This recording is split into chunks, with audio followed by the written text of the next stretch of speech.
boa noite.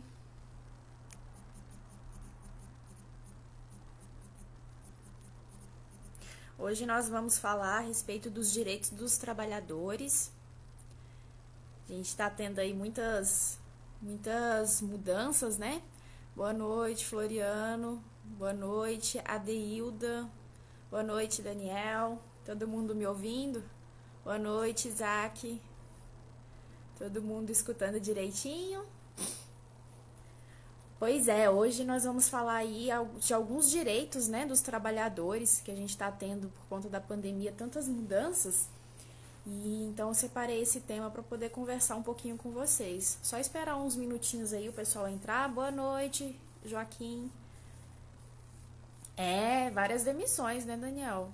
Vai, assim, daqui pro final do ano, a expectativa é de ter um corte aí muito grande, principalmente nas companhias aéreas, né? Nas companhias aéreas está tendo aí, algumas empresas entraram em recuperação judicial, então isso aí vai dar um reflexo muito grande, né? A gente vê em vários segmentos, na verdade, com esses problemas, mas essa malha aeroviária, ela envolve, né, muito dinheiro, então a repercussão vai ser muito grande, vai ser muito complicado, né, a gente passar por essa crise. Boa noite, pessoal. Acho que já vamos começar, né? Tem 2 minutinhos aí. Então, pessoal, boa noite. O intuito hoje é conversar com vocês a respeito aí dos problemas que a gente está tendo com relação aos direitos dos trabalhadores, né?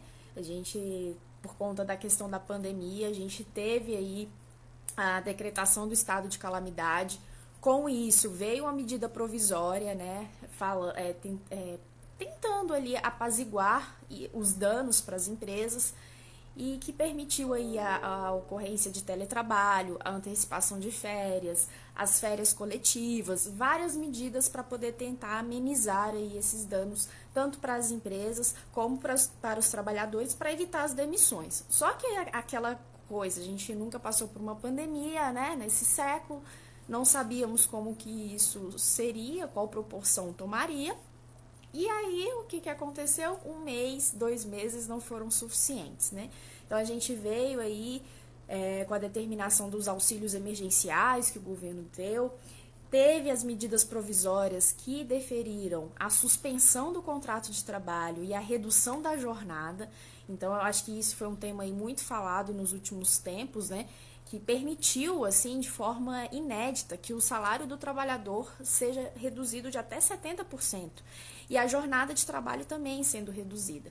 E aí, de início, né, se estipulou um prazo para poder fazerem essas reduções.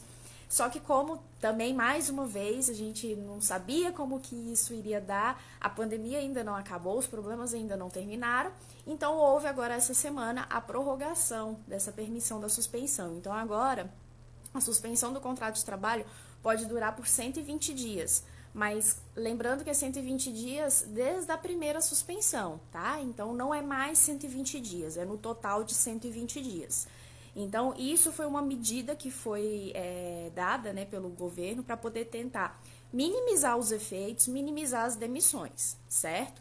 Só que lembrando que as empresas que fazem essa suspensão do contrato de trabalho, que reduziram a jornada, na tentativa, né, de garantir o emprego desses trabalhadores, foi deferida a estabilidade deles. Então, se o trabalhador vai ficar 4 meses com o contrato suspenso, ele tem 4 meses de estabilidade. Então, depois que ele retornar ao trabalho, ele não pode ser demitido nos próximos 4 meses. E se ele for demitido, o que acontece? O correto é que a empresa fica obrigada a pagar a indenização por esses 4 meses, que seria o correspondente ao salário dele, tá certo? E aí uma coisa, pessoal, que tem assim ocorrido bastante é das pessoas que tiveram aí o contrato reduzido, né? E aí são demitidas, mesmo assim são demitidas. Aí surge aquela dúvida, a rescisão do contrato de trabalho vai ser calculado com base em qual salário? Vai ser calculado com o salário atual, reduzido, ou com o salário realmente que a pessoa recebia? O salário real, tá, pessoal? Então, assim, se mesmo com a estabilidade,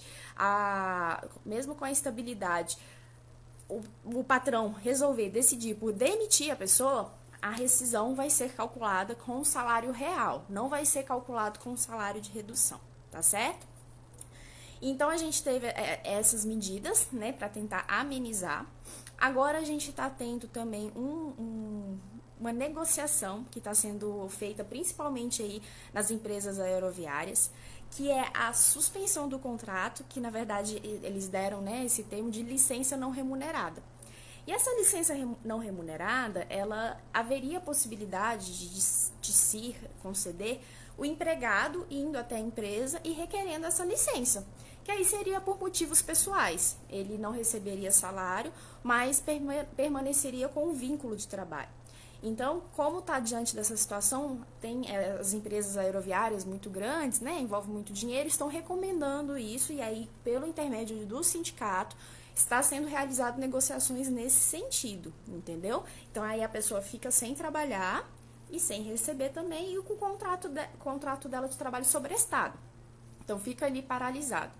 Isso não tem uma previsão expressa na nossa lei, falando sobre essa situação.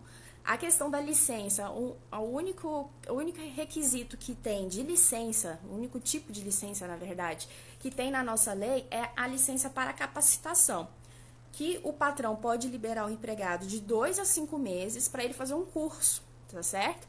E aí ele ficaria sem receber, ou talvez, se o patrão quiser, poderia pagar alguma remuneração para ele, mas não teria caráter nem de salário, tá certo? Então, essa é a licença que a gente tem, que também poderia ser usada, mas também tem a estabilidade. O empregado ele não pode ser demitido durante a realização desse curso, e quando ele voltar, pelo período de 3 meses, também não pode ser demitido. Também seria uma opção aí para as empresas, essa licença por capacitação, tá certo?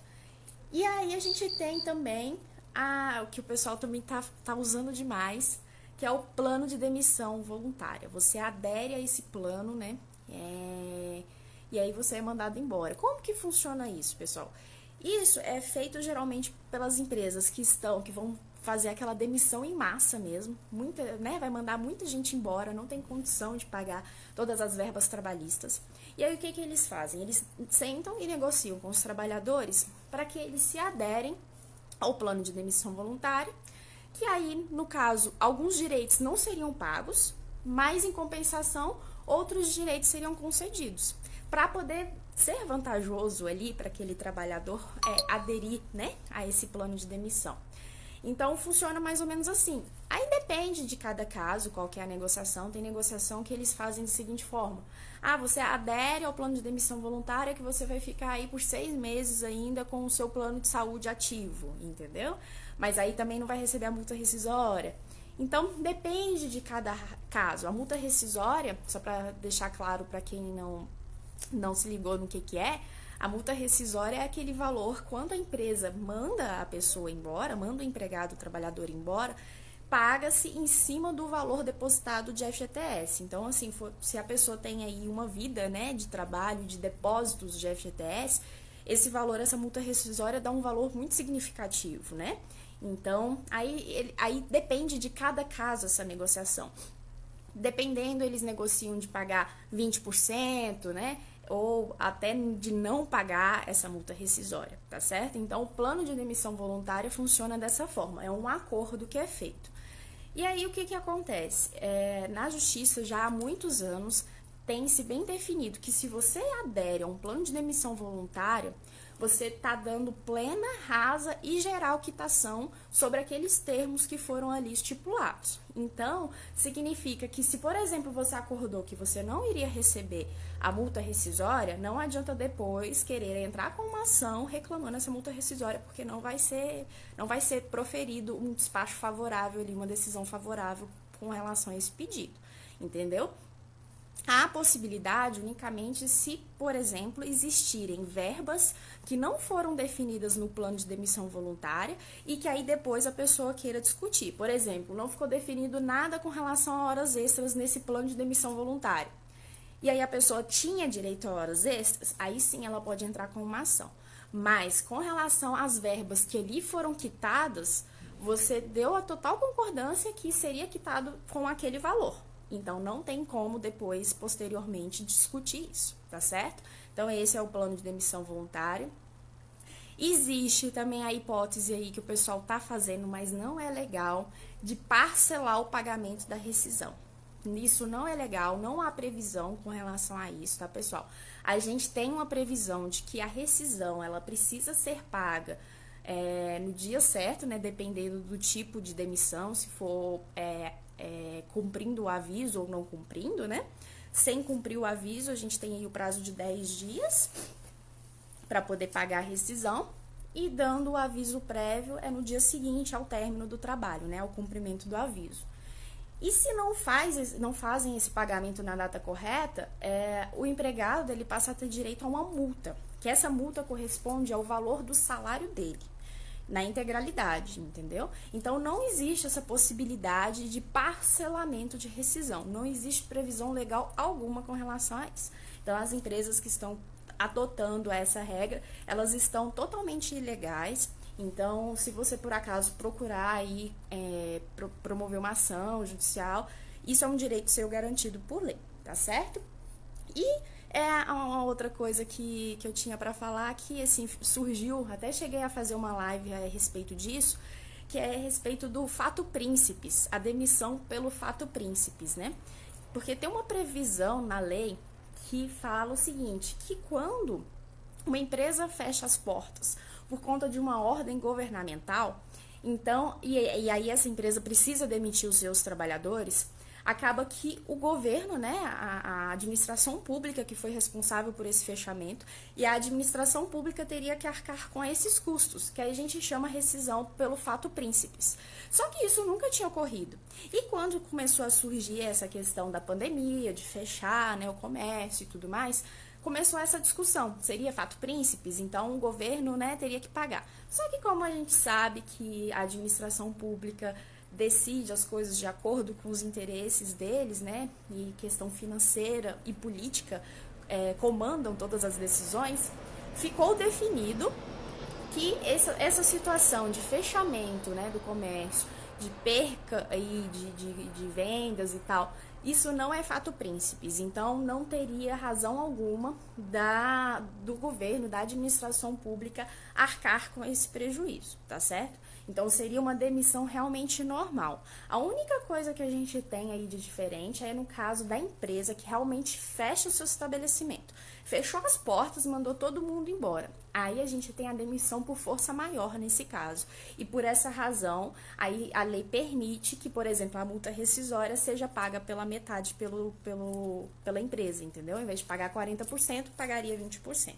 Mas não sendo nesses casos, não existe essa negociação, essa redução da multa por conta da crise, por conta de nada disso. São direitos. Realmente a gente está tendo aí uma negociação maior com relação aos direitos por conta da situação complicada que a gente está vivendo, por conta da demissão em massa que está tendo. Com certeza, o número de ações trabalhistas daqui para o final do ano já aumentou, vai aumentar ainda mais, ao meu ver, porque a negligência aí dos direitos dos trabalhadores está muito grande. Apesar da gente ter aí as medidas provisórias que autorizaram certas flexibilizações, isso não significa que não exista mais os direitos, que a gente rasgou a CLT e jogou fora. Mas é apenas momentâneo e é apenas para algumas questões, alguns pontos específicos. Mas os demais direitos continuam aí ativos e continuam sendo, né, de direito do trabalhador e deve sim ser exigido. Tá certo, pessoal? Eram essas as dicas que eu tinha para dar para vocês hoje. Aproveitei para responder algumas questões que eu recebi, incluí aqui. Eu acho que quem perguntou acabou percebendo aí que a resposta estava aqui embutida, tá? Vocês têm alguma dúvida? Algum questionamento?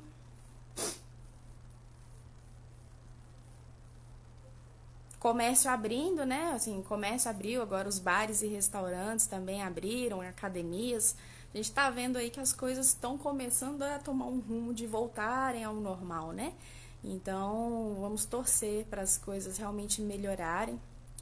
Olha, a Germany, mediante as suspensões dos contratos de trabalho, o aumento de ações, na sua visão, é possível que haja uma reforma trabalhista em alguns atos visando a celeridade? Eu acredito que no caso de celeridade até que não, porque a gente tem um direito do trabalho que ele tem um procedimento rápido. Ele não é um procedimento muito demorado. O que faz ser demorado é realmente o volume de ações que o judiciário tem. Mas, com relação ao procedimento, eu acho que ele é bem enxuto. Eu acho que ele já é suficiente para poder ir rápido. Eu acho que o que pode acontecer com relação a essa nova reforma, essa nova visão, seja realmente uma mudança da ideia de trabalho. Eu acho que passa a ter aquela adesão ao tipo de trabalho americano, por exemplo, de trabalho por hora, de você ter os direitos se você for trabalhar, você vai se você quiser, se você não for, você não recebe. Eu acho que eu acho que essa questão da pandemia que ocorreu, eu acho que isso vai trazer essa mudança de pensamento, de mentalidade para esse tipo de trabalho. Um trabalho realmente, não só porque eu trabalho eu tenho direitos, não só isso, né? Porque a gente sabe que acaba que muitas vezes isso fica muito desbalanceado. Por mais que o trabalhador seja hipossuficiente, às vezes o pequeno empresário, né, o micro pequeno empreendedor se torna aí muito refém de algumas questões trabalhistas e que se ele entra nesse problema, acaba assim fechando as portas, acaba indo à falência. Acha que vamos ter muitas ações após a pandemia? Com certeza já está tendo, né? Já está tendo muita coisa com relação à liberação do FGTS, é uma outra questão também, pessoal, que eu até esqueci de falar aí. A partir de junho agora começou a poder sacar, eu acho que é R$ 1.500, agora eu não me lembro o valor exato, da conta do FGTS, independente de qualquer razão. E aí tem pessoas que entraram com alguns pedidos e foi deferido. Poxa, estou desempregado, trabalhei aí num período, tenho lá o dinheiro no FGTS e não saquei até hoje. Então, assim, a justiça está liberando. Então, aí, isso, né, são muitos detalhezinhos que vem fazendo, realmente, aumentar o número de ações, porque, além de termos problemas maiores por conta da pandemia, a gente tem a falta de regulamentação dessa situação, que é uma situação muito nova. E aí, como que a gente vai saber como agir? Entrando com a ação e ouvindo a decisão aí do juiz, ouvindo a opinião do judiciário. Então, com certeza já aumentou e eu acredito que vai aumentar ainda mais. Audiências pelo Zoom. Realmente, a gente está tendo aí, pessoal, para quem não é da área, a gente está tendo audiências por videoconferência. Eu tô achando isso muito bom, porque assim, muitas vezes a gente ia para uma audiência de conciliação, uma audiência simples, que é só para ver se tem acordo e você tinha que se locomover, tinha que ter todo aquele desgaste de tempo, né? Agora não, pela internet, do escritório, tranquilo. Muito, muito mais objetivo. Eu acredito que até possa se manter. Olá, Marcelo. Um abraço para você. O direito do trabalho já é célebre. Podemos ter algo que revolucione a forma de trabalho. Também acho que seja desse jeito. Exatamente, pessoal. Aí, ó, R$ 1.045. Daniel me ajudou, realmente. R$ 1.045. Então, se você tem aí dinheiro depositado na sua conta do FGTS, você pode sacar até o limite de R$ 1.045. Se você não tem R$ 1.045, aí você saca o valor que você tem lá. Tá certo, pessoal? Bem, era isso que eu tinha para falar com vocês. Muito obrigada pela presença, por terem me acompanhado até agora. Semana que vem a gente terá outra live, ainda não sei o assunto. Quem tiver alguma dúvida, eu peço que me mandem aí, me deem sugestões de assuntos para poder a gente ir trabalhando aqui e produzindo esse material. Muito obrigada, viu? Boa noite a todos. Até mais. Tchau.